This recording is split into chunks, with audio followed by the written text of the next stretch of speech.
नमस्कार दोस्तों, मैं सुमित मिश्रा स्वागत करता हूँ फिर से आप सभी का एमजेटी एजुकेशन में। साथियों, आज हम लोग बात करेंगे अक्टूबर महीने की। अक्टूबर 2025 most important monthly current affair की ये वीडियो होने वाली है। 1 तारीख से 15 तारीख तक के अक्टूबर महीने के जो भी क्वेश्चंस हैं उसको पहले कवर करेंगे।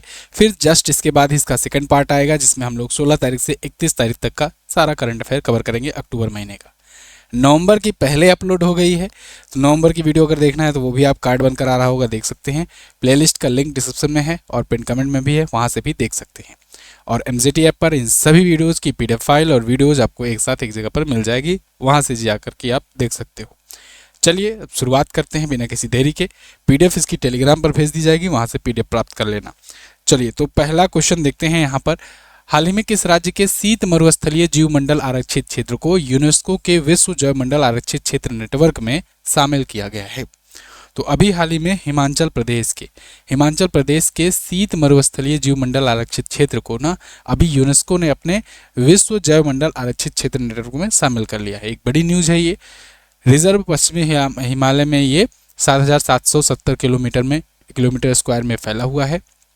तो ये हिमाचल प्रदेश का है। इसकी ऊंचाई है 3,300 से 6,600 मीटर समुद्र तट से। दुनिया के सबसे ऊंचे ठंडे रेगिस्तान के पारिस्थितिकी तंत्रों में से एक बनाती है। ठंडा रेगिस्तान, ठीक है ना।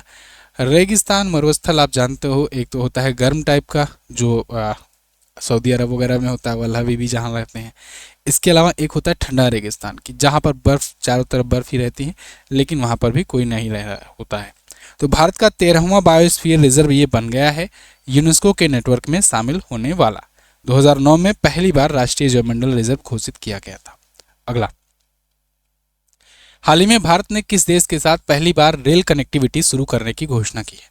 देखिए, इस वीडियो में मैं आपको क्वेश्चन आंसर तो बता ही रहा हूँ, साथ ही साथ डिटेल्स भी दे रहा हूँ। तो जो डिटेल्स होती हैं आजकल क्वेश्चंस वहाँ से भी बहुत ज़्यादा पूछे जाते हैं, इसीलिए आप मंथली करंट अफेयर पसंद करते हो। तो आप जो है जो डिटेल में बताऊँ उसको स्टे होकर के पूरा अच्छे से देखते जाइए। बहुत लोग कूद कुदैयल करते हैं, जा कर के टेलीग्राम पर जाएंगे, पीडीएफ डाउनलोड कर लेंगे, सोचेंगे कि फिर क्विज आ जाए तो उससे सॉल्व कर लें। तो ऐसे से मज़ा नहीं आएगा। जब तक एक बार वीडियो नहीं देखे रहोगे ना, तब तक पीडीएफ से पढ़ने में मज़ा नहीं आएगा, ठीक है। नहीं तो ट्राई करके देख लेना। खैर, भारत जो है ये अभी भूटान के साथ मिलकर के रेल कनेक्टिविटी शुरू किया है। भूटान और भारत के बीच में एक अच्छा रिश्ता तो है ही, अब 2 रेल कॉरिडोर भी बनेगा। अभी हाल फिलहाल में पीएम मोदी गए थे भूटान की यात्रा पर, यह भी ध्यान रखना। और उसी टाइम पर यहाँ पर दिल्ली में एक ब्लास्ट भी हुआ था, आपने देखा। खैर, कोकराझार गलेफू रेलवे लाइन जो है ये भूटान के गलेफू को असम के कोकराझार से जोड़ेगी। 69 किलोमीटर की लंबाई होगी। 3,456 करोड़ खर्च करके ये बनाया जा रहा है। बनारहाट सामतसे रेलवे लाइन, ये भूटान के सामतसे से पश्चिम बंगाल के बनारहाट को कनेक्ट करेगी। तो इस हिसाब से 2 रेलवे लाइन ये कनेक्टिविटी बढ़ाएगी भूटान और भारत के बीच में। अगला, किस राष्ट्रीय उद्यान में जन्मा मुखी भारत में जन्मा पहला वयस्क चीता बना है? तो देखिए, मुखी जो है ये चीता है, और चीते लाए गए थे तो कहाँ रखे गए थे? चीते लाए गए तो कुन्नू नेशनल पार्क में रखे गए, मध्य प्रदेश में। तो कुन्नू नेशनल पार्क तो आप ऐसे ही लगा दो आंसर। बाकी डिटेल, ये जो मुखी नाम का है ना, इसकी माता का नाम था ज्वाला। इसकी माता का नाम है ज्वाला। तो अब दोनों को जोड़कर देखो, क्या नाम है? ज्वालामुखी, है ना। तो मुखी नाम का जो वयस्क था, इसकी माता का नाम ज्वाला था, इसलिए बच्चे का नाम साविका का नाम रखा गया ज्वाला मुखी, सॉरी। और अब ये हो गया है वयस्क। वयस्क कब कहते हैं? जब भी कोई जानवर 30 महीना पूरा कर लेता है अपनी उम्र का, या कहें 915 दिन पूरा कर लेता है, तो उसे एक वयस्क माना जाता है। ऐसे ही ये ज्वाला चीता का ये जो बच्चा है, मादा चीता है मुखी, ये अब जन्म लेने वाली पहली वयस्क चीता बन गई है भारत में। 3 की अत्यधिक गर्मी के कारण मृत्यु हो गई है। अभी कुल चीतों की संख्या 27 है। कुछ दिन पहले ही मैंने आपको बताया था अभी, और पिछले वाले नवंबर वाले वीडियो में मैंने आपको बताया कि 8 और लाए जा रहे हैं बोत्सवाना से। शुरुआत से शुरू करते हैं। पहले तो ये देख लो, प्रोजेक्ट चीता का ये हिस्सा है। प्रोजेक्ट चीता 2022 में शुरू हुआ था। अब प्रोजेक्ट चीता 2022 में जब शुरू हुआ तो सबसे पहले नमीबिया से चीते लाए गए। कहाँ से लाए गए? नमीबिया से 8 चीते लाए गए। फिर उसके बाद दक्षिण अफ्रीका के साथ समझौता हुआ कि दक्षिण अफ्रीका से लाए जाएंगे, और दक्षिण अफ्रीका से 12 लाए गए, ठीक है। फिर उसके बाद कहा गया 8 हर साल लाते रहेंगे, लंबा एक योजना हुआ। एक अभी बोत्सवाना के साथ समझौता हुआ है कि बोत्सवाना से हम लोग 8 और चीते लाएंगे। इस हिसाब से हम लोग प्रोजेक्ट चीता के तहत अफ्रीकी देशों से चीते ला ला करके रह रहे हैं, इंडिया में रख रहे हैं। इंडिया में कहाँ पर रख रहे हैं? मध्य प्रदेश के कुनो नेशनल पार्क में। याद रहेगा, इंपॉर्टेंट है, याद रखना। कुनो नेशनल पार्क मध्य प्रदेश में है, ये लिखा तो है। आगे बढ़ते हैं। हाल ही में जारी गैलप ग्लोबल सेफ्टी रिपोर्ट में कौन सा देश शीर्ष पर है? तो गैलप ग्लोबल सेफ्टी रिपोर्ट जारी की गई, इसमें टॉप पर रहा सिंगापुर। आप देखिए, ये टॉप 3 में सिंगापुर नंबर 1 पर है, दूसरे पर ताजिकिस्तान है, तीसरे पर है चाइना। ये गैलप सेफ्टी रिपोर्ट है, ग्लोबल सेफ्टी रिपोर्ट। भारत का स्थान इसमें 66वें पर रहा है। 144 देशों में भारत 66वें पर रहा है। ठीक है, तो इसमें वयस्कों को लेकर के संरक्षण किया गया कि ये आकलन किया जा सके कि लोग कितने सुरक्षित महसूस करते हैं। अगर भारत में रहते हैं तो, और देशों में रहते हैं तो, कौन कितना कहाँ पर सिक्योर महसूस करता है। हाल ही में किसको भारत का अटॉर्नी जनरल नियुक्त किया गया? तो भारत के अटॉर्नी जनरल जो थे उन्हीं को पुनर्नियुक्त किया गया है। कौन थे भाई? R Venkataramani. R Venkataramani ji attorney general of India थे। इन्हें 2 वर्ष का एक्सटेंशन मिला है 1 अक्टूबर 2025 से, क्योंकि पिछला वाला कार्यकाल 30 सितंबर को खत्म हो रहा था। तो ये होंगे। 2022 में इनको के वेणुगोपाल की जगह पर नियुक्त किया गया था। ठीक है जी। तो अब 2 वर्ष का अटॉर्नी जनरल होता कौन है? अटॉर्नी जनरल ये केंद्र सरकार के मुकदमों की पैरवी करने के लिए होता है। केंद्र सरकार का महान्यायवादी कह सकते हैं।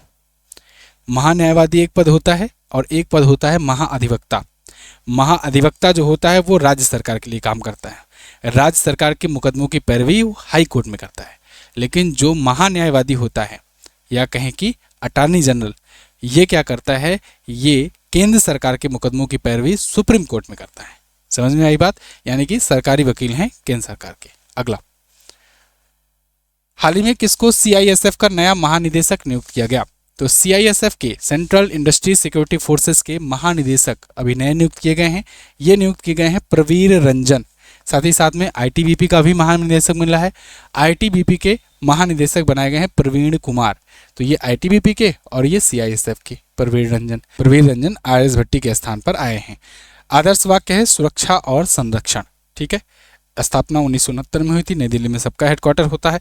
ये सब सीएपीएफ का फोर्स का हिस्सा है। सीएपीएफ मतलब central armed police force. Central armed police force मतलब कि सेंट्रल गवर्नमेंट के अंतर्गत जो आती है, गृह मंत्रालय के तहत। गृह मंत्रालय के तहत जो आती है उसे पैरामिलिट्री फोर्स भी कहते हैं। तो ये गृह मंत्रालय के तहत आने वाली फोर्स है। और जो रक्षा मंत्रालय के तहत आने वाली फोर्स है उसमें कौन कौन सी है? भारतीय वायुसेना, भारतीय थल सेना और भारतीय नौसेना। ये सब जो हैं ये रक्षा मंत्रालय के तहत आते हैं। ठीक है, डिफेंस फोर्स के तहत। खैर, तो यहाँ 30 सितंबर 2025 को पदभार ग्रहण किया है दोनों अधिकारियों ने। केंद्रीय सीएपीएफ, ये मैंने आपको बताया 6 बलों के लिए से एक है सीएपीएफ। ये देखो कौन कौन से हैं, आईटीबीपी, इसके अलावा बीएसएफ हुआ और एसएसबी हो गया। ठीक है, असम राइफल्स हो गया, सीआरपीएफ हो गया, ये सब आते हैं इसके तहत, सीएपीएफ के अंतर्गत। ये कुछ और नियुक्तियां हैं, इनका आप रिवीजन कर सकते हैं। ये मैं एक्स्ट्रा पॉइंट दिया हुआ हूँ जो हाल फिलहाल में नियुक्तियां हुई हैं।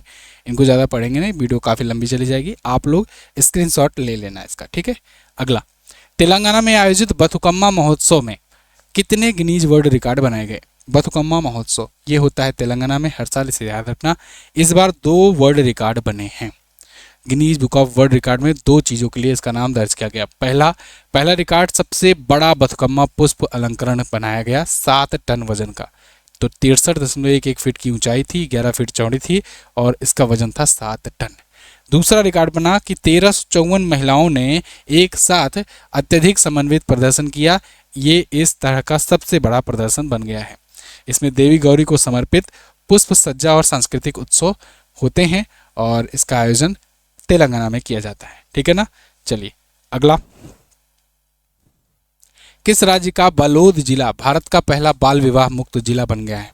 भारत का पहला पूर्णतः बाल विवाह मुक्त जिला बन गया है बलोद जिला। कहाँ का है भाई? छत्तीसगढ़ का है। बाल विवाह की समस्याएं छत्तीसगढ़, उड़ीसा, झारखंड, इन राज्यों में ज़्यादा हैं। जब भी ऐसी रिपोर्ट आती है तो देखने को मिलता है सबसे ज़्यादा बाल विवाह के मामले पश्चिम बंगाल, झारखंड, उड़ीसा और छत्तीसगढ़, इस एरिया में ज़्यादा देखने को मिलते हैं। तो यहाँ पर देखो, चाइल्ड मैरिज फ्री इंडिया अभियान चलाया गया था, जिसके तहत बलोद जिला पूरी तरीके से बाल विवाह मुक्त जिला बन गया है, क्योंकि यहाँ पर पिछले 2 वर्षों तक कोई ऐसे मामले नहीं देखने को मिले हैं। यहाँ पर 436 ग्राम पंचायतें हैं और सब में ऐसा देखा गया है, कोई भी बाल विवाह पिछले 2 साल में नहीं हुआ है। ओके, यहाँ पर मुख्यमंत्री जो हैं विष्णुदेव साय, इन्होंने एक लक्ष्य भी रखा है कि पूरे राज्य को 2028-29 तक बाल विवाह मुक्त कर देंगे। ठीक है जी। अगला, निम्न में से किसे हाल ही में प्रतिष्ठित इंटरनेशनल एमी पुरस्कार का सर्वश्रेष्ठ अभिनेता चुना गया? तो इंटरनेशनल एमी पुरस्कार के लिए सर्वश्रेष्ठ अभिनेता ये चुने गए हैं कौन? दिलजीत दोसांझ। दिलजीत दोसांझ आप जानते हो एक्टर भी हैं, सिंगर भी हैं, पहले सिंगर थे, उसके बाद एक्टर भी हैं। मोहनलाल का नाम आपको ऑप्शन में दिख रहा है, मैं बताते हुए चल रहा हूँ कि अभी इनको दादा साहब फाल्के मिला है, दादा साहेब फाल्के मिला है इस बार का, तो ये याद रखना। बाकी अब आ जाते हैं दिलजीत दोसांझ पर। तो इनको इंटरनेशनल एमी अवार्ड में सर्वश्रेष्ठ अभिनेता श्रेणी में नॉमिनेट किया गया है। अमर सिंह चमकीला नाम की इनकी फिल्म आई थी, उस फिल्म के लिए जो इम्तियाज अली ने डायरेक्ट की थी। इस वर्ष भारत की ओर से एकमात्र एंट्री है ये। ठीक है जी। अगला, जापान ओपन 2025 का खिताब किसने जीता? जापान ओपन इसको जीत लिया है कार्लोस अल्कराज ने। कार्लोस अल्कराज ही अभी यूएस ओपन जीते थे और इन्होंने ही जापान ओपन का भी खिताब जीत लिया है। हालांकि यूएस ओपन जो होता है वो तो ग्रैंड स्लैम में काउंट होता है, वो ग्रैंड स्लैम है एक। ये टेलर फ्रिट्ज को हराए हैं, जापान ओपन जीत लिए हैं। 8वां और कुल मिलाकर 24वां टूर स्तरीय इनका खिताब रहा 2025 का। इस सीजन में इन्होंने 67 मैच जीते हैं। स्पेन के रहने वाले हैं ये खिलाड़ी। ठीक है, 6 बार के ग्रैंड स्लैम आ चुका है और अभी यूएस ओपन भी इन्हीं के नाम था। यूएस ओपन भी इन्होंने ही जीता 2025 वाला। टोटल 6 बार ग्रैंड स्लैम जीते हैं। भारत सरकार ने इलेक्ट्रिक वाहनों के लिए कब से ध्वनिक वाहन चेतावनी प्रणाली अनिवार्य करने की घोषणा की है? तो इलेक्ट्रिक वाहनों के लिए सबसे ध्वनिक वाहन चेतावनी प्रणाली ये 2027 से लागू हो जाएगी, यानी अनिवार्य हो जाएगी। सभी को सड़क सुरक्षा पर इलेक्ट्रिक वाहन जो होंगे उनको ध्वनिक प्रणाली लगानी पड़ेगी। होता क्या है कि इलेक्ट्रिक व्हीकल्स जो है इतना साइलेंटली आते हैं कि पता नहीं चल पाता है अमूमन कि पीछे से कोई गाड़ी आ रही है। तो फुटपाथ वगैरह पर और ऐसे जगहों पर कई बार एक्सीडेंट के घटनाएं देखने को मिली। इसको लेकर के यहाँ पर ये जारी किया गया है नोटिफिकेशन कि ईवी मॉडल में 1 अक्टूबर 2026 से लेकर AVAS लगना अनिवार्य हो जाएगा और 1 अक्टूबर 2027 से ईवीज के लिए ध्वनिक प्रणाली की स्थापना पूरी तरीके से लागू हो जाएगी। ठीक है, ये AIS 173 मानकों के अनुसार होगी। अमेरिका, जापान, यूरोपीय संघ जैसे देशों में ऑलरेडी है। अगला, हाल ही में राष्ट्रीय कैडेट कॉर्प्स के नए महानिदेशक कौन बने? NCC, national cadet corps. ये भी बहुत इंपॉर्टेंट, आप जानते हो कि रिजर्व पुलिस फोर्स में काउंट की जाती है। ये हुए और इसके अलावा जो होम गार्ड्स हुए, इनको रिजर्व पुलिस फोर्स के रूप में काउंट किया जाता है कि कभी ऐसा युद्ध जैसी स्थिति बने और वहाँ पर सैनिकों की संख्या कम लगने लगे तो इनको भेजा जाता है। ठीक है, तो ये रिजर्व पुलिस फोर्स है, इसके अलावा बाकी भी इनके काम रहते हैं यहाँ पर। तो इनके नए महानिदेशक अभी बनाए गए हैं कौन? ये वीरेंद्र वत्स बनाए गए हैं। वीरेंद्र वत्स को बनाया गया है NCC का।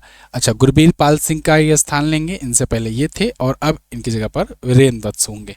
NCC दुनिया का सबसे बड़ा वर्दीधारी युवा संगठन है, ये भी याद रखना। स्थापना 1948 में हुई थी, नई दिल्ली में हेडक्वार्टर है और एकता और अनुशासन इसका मोटो है। कई बार मोटो भी पूछे जाते हैं, तो ये भी याद रखिएगा। अगला, हाल ही में सरकार ने कर्मचारियों और पेंशन भोगियों के लिए कितने प्रतिशत DA में बढ़ोतरी की मंजूरी दी है? DA क्या होता है? DA मतलब होता है डियरनेस अलाउंस। जो भी गवर्नमेंट के एम्प्लॉयज़ होते हैं उनको महंगाई भत्ता दिया जाता है केंद्र सरकार के द्वारा और राज्य सरकारों के द्वारा भी, राज्य सरकार के कर्मचारियों को। तो जब ये महंगाई भत्ता दिया जाता है कि वर्तमान में महंगाई जो बढ़ रही है उसी हिसाब से बढ़ाते हैं DA। तब तक बढ़ाते हैं जब तक कि नया वेतन आयोग ना आ जाए। जैसे भी वर्तमान समय में 7वां वेतन आयोग चल रहा है और 7वें वेतन आयोग के तहत जो है DA अब बढ़ते बढ़ते इस समय पर ये 58% तक पहुंच गई है। ठीक है, DA 58% तक पहुंच गई है, लेकिन जैसे ही 8वां वेतन आयोग लागू होगा ये DA घट करके 0 हो जाएगी और 8वां वेतन आयोग से फिर से नए सिरे से DA शुरू होगा। 3-3%, 2-2%, तो 2-3% हर साल हर 6 महीने पर बढ़ाया जाता है अमूमन। कई बार दिवाली पर ऑफर के तहत बढ़ा दिया गया, कभी होली पर दे दिया गया, ऐसे शुभ अवसर पर भी बढ़ा देती है सरकार। तो अभी देखो फिलहाल 3% ये बढ़ गया है, 55 से हो गया है अब 58%। ठीक है, मौजूदा 55% बेसिक वेतन में 3% की बढ़ोतरी हो जाएगी। ये 58 नहीं दिया गया है, चलिए मैं आपको बता दे रहा हूँ, 58 हो गया है, 58 हो गया है। ठीक है जी, तो डियरनेस अलाउंस है ये। अब देखिए पेंशन धारकों की संख्या 68.72 लाख हो गई है और केंद्रीय कर्मचारियों की संख्या 49.19 लाख है वर्तमान में। ठीक है, तो इनको ये मिलेगा। अगला, बाकी मैंने 8वें वेतन आयोग पर वीडियो दी है। आपको सैलरी कैसे बनती है, सैलरी किससे कैसे किसको मिलती है, ये सब जानना हो तो आप सिंपली एमजेटी एजुकेशन यूट्यूब पर देखिएगा कि 8वां वेतन आयोग एमजेटी एजुकेशन, आपको वीडियो मिलेंगी और उसमें पूरा डिटेल में बताया गया है कि 8वां वेतन लागू होने के बाद कितनी सैलरी बढ़ जाएगी, कितना मिलेगा। हाल ही में आयोजित ISSF junior world cup shooting 2025 में 26 पदकों के साथ भारत मेडल टेबल में किस स्थान पर रहा? तो जब भी जूनियर आईएसएसएफ वर्ल्ड कप की बात आए तो भारत को लगा देना टॉप पर। ठीक है, भारत टॉप पर रहा, 26 मेडल जीते हैं भारत ने। भारत 8 गोल्ड जीता है, 10 सिल्वर और 8 ब्रांज जीता है, टोटल टॉप पर रहा है। भारत में तेजस्विनी सिंह जो हैं ये सिल्वर मेडल जीती हैं। इसके अलावा मुकेश नेल्लावल्ली गोल्ड मेडल जीते हैं। आईएसएसएफ मतलब इंटरनेशनल शूटिंग स्पोर्ट फेडरेशन। ठीक, अगला, किस देश ने कृत्रिम बुद्धिमत्ता, मनोरंजन, आयोजन और पर्यटन के विशेषज्ञों को आकर्षित करने के लिए 4 नए वीजा की श्रेणियां शुरू की है? तो 4 नई वीजा की श्रेणियां शुरू की है संयुक्त अरब अमीरात ने, यानी यूएई ने, जहां अमेरिका H1B वीजा को 90 लाख रुपए तक के आसपास में कर दिया भारतीयों के लिए। वहीं पर संयुक्त अरब अमीरात और अट्रैक्ट कर रहा है जो एआई जानता हो, एंटरटेनमेंट इंडस्ट्री से हो, आयोजन से हो, पर्यटन के विशेषज्ञ हों, उनको आकर्षित करने के लिए ये वीज़ा प्रणाली को श्रेणियां शुरू किया है 4 नई। वहीं चाइना ने एक और शुरू किया है वीज़ा प्रणाली, के वीज़ा। चाइना आपदा में अवसर की तलाश कर रहा है। यहाँ H1B वीज़ा से जो हटे हैं, मतलब कि जिनकी वजह से जो अब तकलीफ में रहेंगे, जो नहीं जा पाएंगे अमेरिका, उनको अट्रैक्ट करेगा चाइना कह रहा है कि जो भी आप स्पेशलाइज्ड अगर रखते हैं, आईटी सेक्टर से हैं, इंजीनियरिंग सेक्टर से हैं, आइए हमारे यहाँ काम कीजिए। खैर, 4 नई वीज़ा श्रेणियाँ इनके द्वारा यूएई के द्वारा शुरू की गई है, ये भी याद रखना। और ये दोनों जो मैंने इंपॉर्टेंट न्यूज़ बताई ये भी याद रखना आप। बाकी यूएई के बारे में तो आप जानते ही हो, है ना, मोहम्मद बिन जायद अल नहयान इसके अध्यक्ष हैं। व्हाट्सएप चैनल भी आप ज्वाइन कीजिए, वीडियो का नोटिफिकेशन आपको मिल जाया करेगा। और वीडियो का नोटिफिकेशन यूट्यूब पर कई बार नहीं आ पाता, या बहुत सारे नोटिफिकेशन आ जाते हैं तो आप वीडियो स्किप कर देते हो। व्हाट्सएप चैनल ज्वाइन करो, लिंक डिस्क्रिप्शन में है। यहाँ पर आने वाले दिनों में बहुत सारी अपडेट आपको दी जाएंगी। हाल ही में मिली जानकारी के अनुसार $500 बिलियन की संपत्ति वाले दुनिया के पहले व्यक्ति कौन बने? $500 बिलियन की संपत्ति ये अब हो गई है एलन मस्क की। देख रहे हो, जहां सब 100-150 में खेल रहे हैं, ये बंदा $500 बिलियन लेकर के बैठा है। तो $500 बिलियन की ये इनके पास है। दूसरे पर लैरी एलिसन है और ओरेकल के संस्थापक लैरी एलिसन अभी $150 बिलियन पर हैं। लेकिन अभी बीच में एक टाइम के लिए ऐसा हुआ था, कुछ घंटों के लिए कह सकते हैं या एक दिन के लिए कह सकते हो, लैरी एलिसन पार कर गए थे इनको भी। जब $400 बिलियन के आसपास थे तो इनको ये पार कर गए थे। लैरी एलिसन जो है ये ओरेकल के हैं, ठीक है ना, ओरेकल के संस्थापक हैं। अगला, एलन मस्क तो आप जानते हो, स्पेस एक्स, टेस्ला, इसके अलावा Twitter, hyperloop one, the boring और सब बहुत सारी कंपनियों के ये अध्यक्ष हैं और सीईओ हैं। सामाजिक सुरक्षा में उत्कृष्टता उपलब्धि के लिए किस देश को अंतर्राष्ट्रीय सामाजिक सुरक्षा पुरस्कार 2025 से सम्मानित किया गया? तो अंतर्राष्ट्रीय सामाजिक सुरक्षा पुरस्कार पाया है भारत, सामाजिक सुरक्षा में उत्कृष्ट उपलब्धि के लिए। ठीक है ना, तो इसको 3 अक्टूबर को सम्मानित किया गया है अंतर्राष्ट्रीय सामाजिक सुरक्षा संघ के द्वारा। भारत बन गया है 5वां देश जो इस प्रकार का अवार्ड पाया हुआ है। अभी मलेशिया के कुआलालंपुर में ये अवार्ड दिया गया है। ठीक है, हर 3 साल में ये दिया जाता है एक बार। अगला, अक्टूबर 2025 में यूनियन बैंक ऑफ इंडिया का प्रबंध निदेशक और मुख्य कार्यकारी अधिकारी यानी एमडी और सीईओ किसे नियुक्त किया गया? तो यूनियन बैंक ऑफ इंडिया आप जानते हो ये सरकारी बैंक है, यानी पीएसबी है, पब्लिक सेक्टर की बैंक है। 12 सरकारी बैंक हैं, उनमें से एक है यूबीआई। तो यूबीआई के एमडी और सीईओ अभी नियुक्त किए गए हैं आशीष पांडे। तो आशीष पांडे होंगे 3 वर्ष के कार्यकाल के लिए होंगे और ये ए मणि मेखलाई के स्थान पर आएंगे जो इससे पहले एमडी और सीईओ थे। इनके अलावा सेंट्रल बैंक ऑफ इंडिया, इसके भी नए नियुक्ति हुई है। सेंट्रल बैंक ऑफ इंडिया के नए एमडी सीईओ बनाए गए हैं कल्याण कुमार। तो अब सेंट्रल बैंक ऑफ इंडिया की स्थापना 1911 में हुई थी, मुंबई में हेडक्वार्टर है। इसके एमडी और सीईओ कल्याण कुमार होंगे। यूबीआई की स्थापना 1919 में हुई थी, मुंबई में हेडक्वार्टर है और आशीष पांडे इसके एमडी और सीईओ होंगे। ठीक है, दोनों ही है पीएसबी, पब्लिक सेक्टर की बैंक। भारत की सबसे बड़ी पीएसबी कौन सी है? State bank of India. State bank of India branches के मामले में दुनिया की सबसे बड़ी बैंक बन गई है। ठीक है ना। अगला, आयुष मंत्रालय द्वारा किसको राष्ट्रीय धन्वंतरी आयुर्वेद पुरस्कार 2025 से सम्मानित किया गया? तो आयुष मंत्रालय ने राष्ट्रीय आयुर्वेद धन्वंतरी पुरस्कार 2025 से सम्मानित किया है। किसे? प्रोफेसर बनवारी लाल गौर को, वैद्य नीलकंठन मूस ईटी को और वैद्य भावना पड़सर को।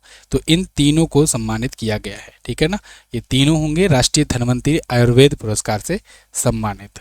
इनको आयुष मंत्रालय के द्वारा सम्मानित किया जाएगा। आयुष मतलब कि आयुर्वेदा, योग चिकित्सा, यूनानी चिकित्सा, सिद्ध चिकित्सा और होम्योपैथी। अगला, बाकी डिटेल्स तो आपको पीडीएफ में मिलेगी ही, उसको आप डिटेल भी पढ़ लिया करना। बनारस घराने के आध्यात्मिक गायक पंडित छन्नूलाल मिश्रा का निधन हो गया। वह निम्न में से किस पुरस्कार से पुरस्कृत थे? तो पंडित छन्नूलाल मिश्रा, इनके निधन के बाद असली बवाल तो तब शुरू हुआ जब इनकी प्रॉपर्टी का बंटवारा शुरू हुआ, है ना। यहाँ तक कि दिक्कत आने लगी कि अंतिम संस्कार कौन करेगा, बेटा करेगा कि बेटी करेगा, इन दोनों में हो गया बवाल। खैर, पंडित छन्नूलाल मिश्रा जी एक आध्यात्मिक गायक थे, बनारस घराने से थे। इनको पद्म भूषण और पद्म विभूषण से सम्मानित किया गया था। तो उपरोक्त बी और सी दोनों ऑप्शन आपका करेक्ट हो जाएगा। ये 2020 में पद्म भूषण और 2010 में, इससे पहले पद्म भूषण पाए थे, 2020 में पद्म विभूषण पाए थे। ख्याल, ठुमरी, कजरी, भजन और अन्य अर्थशास्त्रीय विधाओं में ये पारंगत थे। उत्तर प्रदेश के मिर्ज़ापुर में इनका निधन हुआ है 89 वर्ष की आयु में। तो ये किस घराने से थे? बनारस घराने से। ठीक है। अगला, ये कुछ और निधन है, अगर आप रिवीजन करना चाहो तो रिवीजन कर सकते हो। ये पिछले दिनों में आए हुए प्रमुख पर्सनालिटीज़ के और विचुअलीज हैं, निधन है, इनको आप याद कर सकते हो। निम्न में से किस अंतरिक्ष एजेंसी के द्वारा Interstellar mapping and acceleration probe IMAP mission launch किया गया? तो IMAP मिशन लॉन्च किया है नासा ने। ठीक है ना। नासा यानी national aeronautic and space administration, America की स्पेस एजेंसी है। इसके द्वारा Interstellar mapping and acceleration probe नाम से मिशन लॉन्च किया गया है, जो क्या करेगा? हीलियोस्फीयर का अध्ययन करेगा और ऊर्जावान कणों का पता लगाएगा। पृथ्वी सूर्य से लैंग्रेज जो पॉइंट है, L1 पॉइंट, जहाँ पर हम लोगों ने अपना आदित्य L1 भेजा है, याद होगा आपको, आदित्य L1 हम लोगों ने इसी लैंग्रेजियन पॉइंट पर भेजा हुआ है। तो आदित्य L1 भारत का पहला सौर मिशन है, ये भी याद रखना। तो इसी पॉइंट पर ये जाकर के स्थित होगा और ये जाकर अध्ययन करेगा हीलियोस्फीयर का। ओके। अगला, जेनेट पेट्रो अध्यक्ष हैं नासा के, याद रखना। हाल ही में किसके द्वारा लिखी गई पुस्तक विंग्स ऑफ वैलोर का विमोचन किया गया? Wings of fire APJ Abdul Kalam की पुस्तक है। विंग्स ऑफ वैलोर यहाँ पूछा गया है। विंग्स ऑफ वैलोर जो पुस्तक है यही है स्वप्निल पांडे की। स्वप्निल पांडे ने ये पुस्तक लिखी है। वायुसेना प्रमुख air chief marshal AP Singh ने इसका विमोचन किया हुआ है। ठीक है। भारतीय वायुसेना के सबसे साहसिक अभियानों में से एक पर यह केंद्रित है। ऑपरेशन सिंदूर का भी इसमें वर्णन किया गया है। भारतीय सेना द्वारा संयुक्त राष्ट्र सैन्य योगदानकर्ता के देशों यानी UNTCC के प्रमुख का सम्मेलन कहाँ पर किया गया? भारतीय सेना ने आयोजन किया है। कहाँ पर किया? नई दिल्ली में किया है। ये संयुक्त राष्ट्र सैन्य योगदानकर्ता के देशों के रूप में था। तो 14 से 16 अक्टूबर तक नई दिल्ली में आयोजित हुआ। आप जानते हो भारत UN के पीस कीपिंग फोर्स में अपनी भी फोर्स भेजता है, अपने भी सैन्य कर्मियों को भेजता है। UN के द्वारा पीस कीपिंग फोर्स रखी जाती है, जो ऐसे देश जैसे सूडान वगैरह हो गया, अफ्रीका के बहुत सारे से छोटे छोटे देश हैं जहां पर शांति व्यवस्था नहीं है, वहां शांति बहाली के लिए UN पीस कीपिंग फोर्स जाती है। तो UN के पास अपनी कोई फोर्स तो है नहीं, वो ऐसे ऐसे बहुत सारे देशों से थोड़े थोड़े लोग लेकर के अपनी फोर्सेस भेजता है वहाँ पर।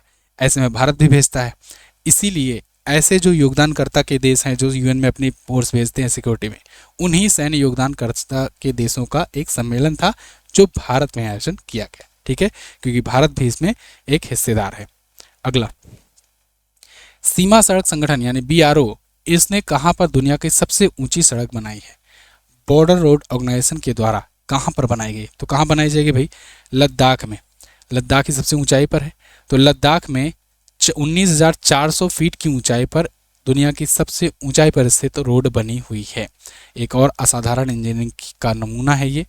समुद्र तल से 19,400 फीट की ऊंचाई है और ये प्रोजेक्ट हिमांग का हिस्सा है। मिंगला दर्रे से होकर के गुजरता है।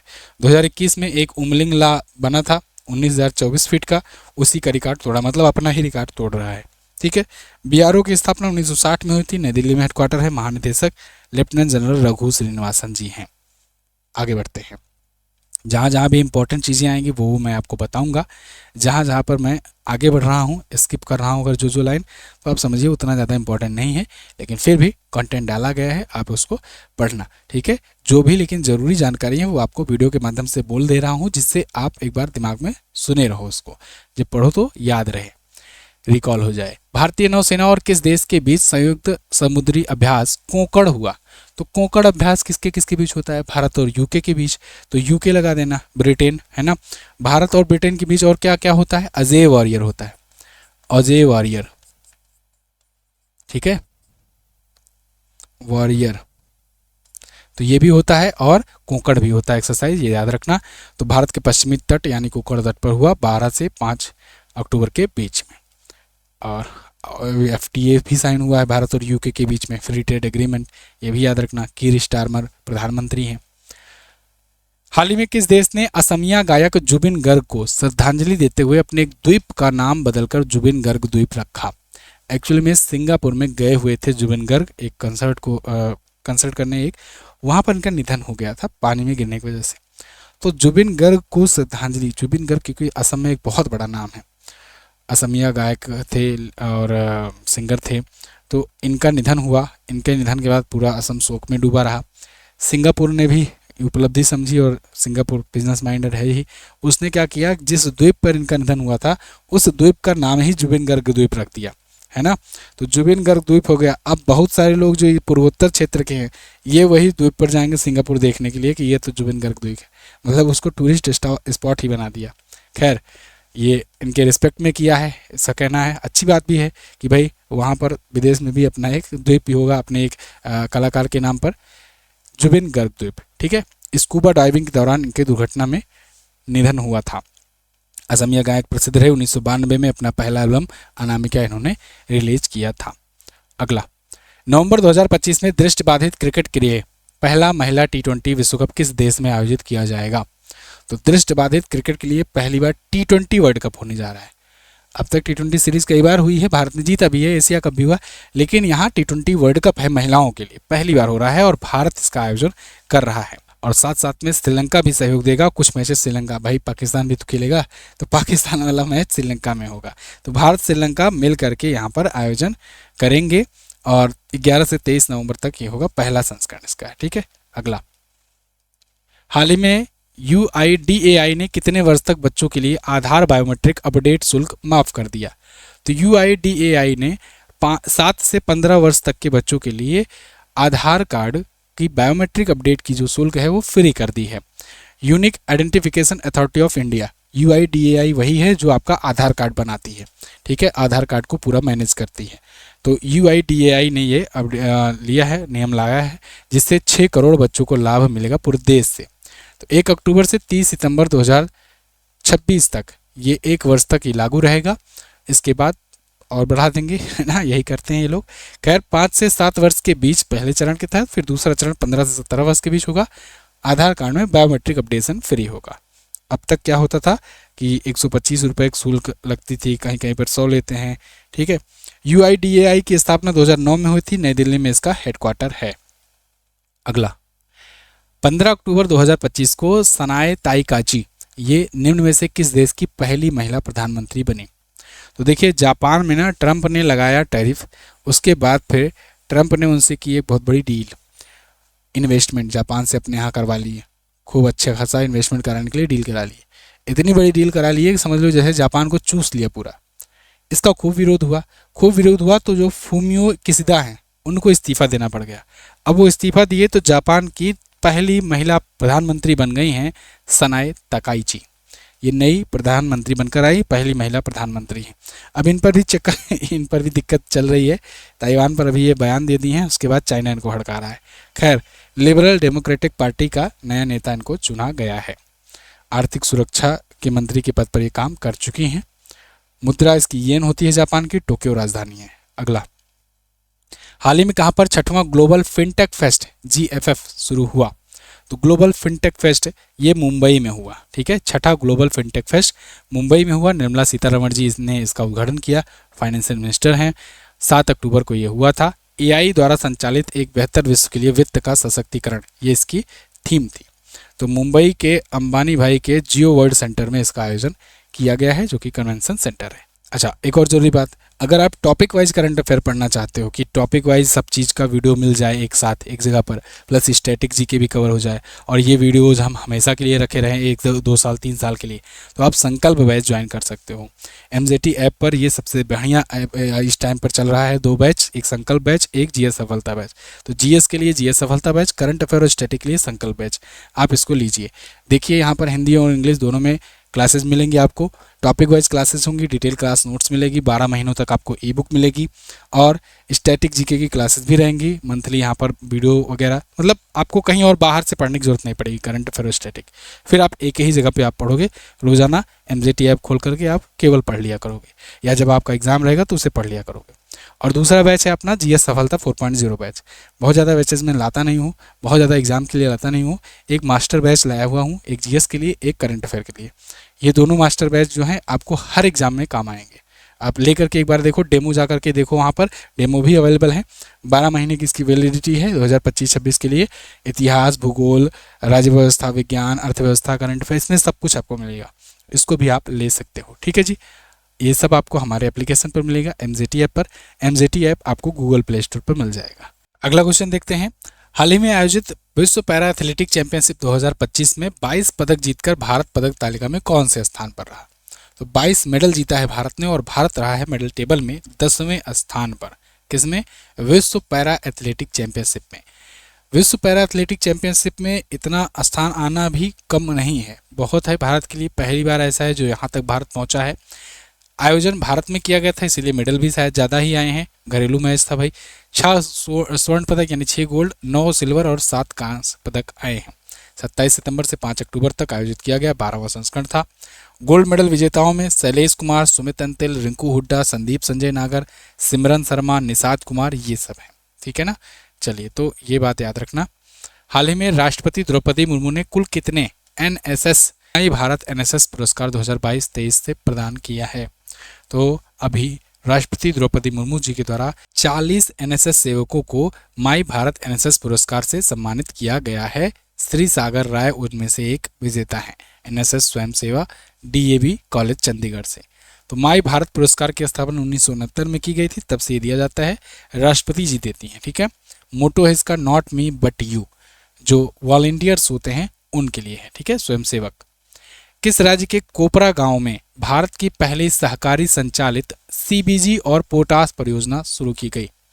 कोपरा गांव, तो महाराष्ट्र के कोपर गांव में CBG और पोटास परियोजना का शुभारंभ किया गया, जो कि सहकारी संचालित है।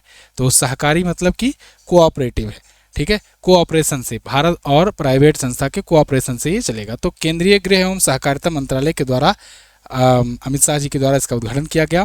इसका नाम रखा गया है सहकार महर्षि शंकर राव कोल्हे सहकारी साखर कारखाना, ठीक है, ये इसका नाम है। और ये भारत की पहली सहकारी संचालित CBG और पोटास परियोजना है। इसमें एथेनॉल उत्पादन भी होगा और कृषि आधारित उद्योगों में परिपथ अर्थव्यवस्था और ज़्यादा बढ़ेगी। अगला, किसको यूनेस्को का अगला महानिदेशक नियुक्त किया गया? Very most important question. आप अब तक आंद्रे अजोले का नाम सुना करते थे, लेकिन अब खालिद अल एनानी ये होंगे नए यूनेस्को के महानिदेशक। ये मिस्र के पूर्व पुरावशेष और पर्यटन मंत्री रहे हैं, आंद्रे अजोले की जगह लेंगे और ये होंगे यूनेस्को के अध्यक्ष। यूनेस्को 1945 में स्थापित हुआ था, पेरिस में हेडक्वार्टर है, और 1948 से भारत इसका सदस्य है, ठीक है। अगला, यूनेस्को के द्वारा ही वर्ल्ड हेरिटेज साइट आती हैं। भारत में 44 यूनेस्को वर्ल्ड हेरिटेज साइट्स हैं। 44वां कौन सा है? 44वां है मराठा मिलिट्री लैंडस्केप, ठीक है। अगला, और इन 44 में याद रखना 7 जो हैं प्राकृतिक हैं, एक मिक्स कैटेगरी का है, और बाकी 36 जो बचे वो हैं मानव निर्मित, ठीक है, धरोहर। ये भी पूछा जाता है, मानव निर्मित कितने हैं? 36, 7 हो गए प्राकृतिक धरोहर और एक मिक्स कैटेगरी का धरोहर है, जो कि कंचनजंगा नेशनल पार्क है, सिक्किम वाला। उत्तर प्रदेश के किस जिले को विश्व की सबसे बड़ी कालीन बनाने का खिताब दिया गया? विश्व की सबसे बड़ी कालीन बनाने का खिताब उत्तर प्रदेश में मिला है भदोही को। भाई भदोही कालीन भैया के लिए जानी ही जाती है, भदोही, मिर्ज़ापुर वगैरह इन क्षेत्रों में कालीन का उत्पादन, कालीन मतलब बहुत बेहतर रूप में बनाया जाता है, विश्व प्रसिद्ध है। विश्व प्रसिद्ध आप ऐसा ही देख लो कि ये जो कालीन थी विश्व की सबसे बड़ी कालीन, ये कजाकिस्तान भेजी गई थी।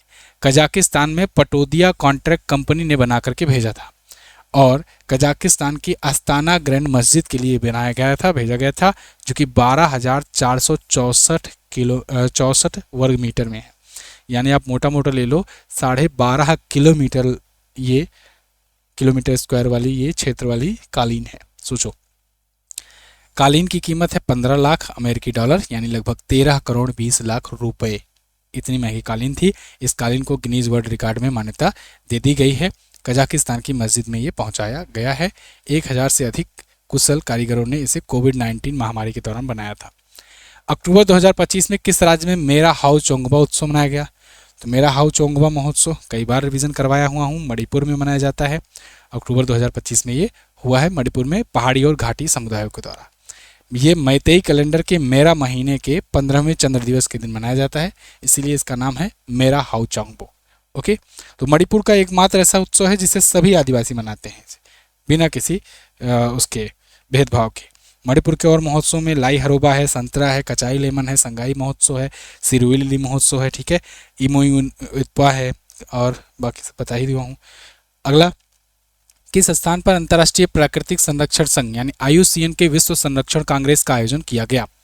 तो अंतर्राष्ट्रीय प्राकृतिक संरक्षण संघ का विश्व कांग्रेस का आयोजन ये अबू धाबी में किया गया। अबू धाबी आप जानते हो राजधानी है UAE की।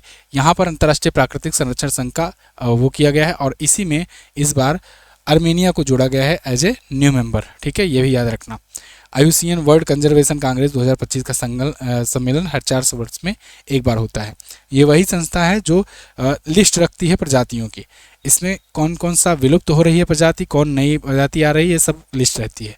तो IUCN की रेड लिस्ट में, रेड डाटा बुक में कई बार क्वेश्चन पूछा भी गया है, तो रेड डाटा बुक में जो दुर्लभ विलुप्त हो रही प्रजातियां हैं उनको रखा जाता है।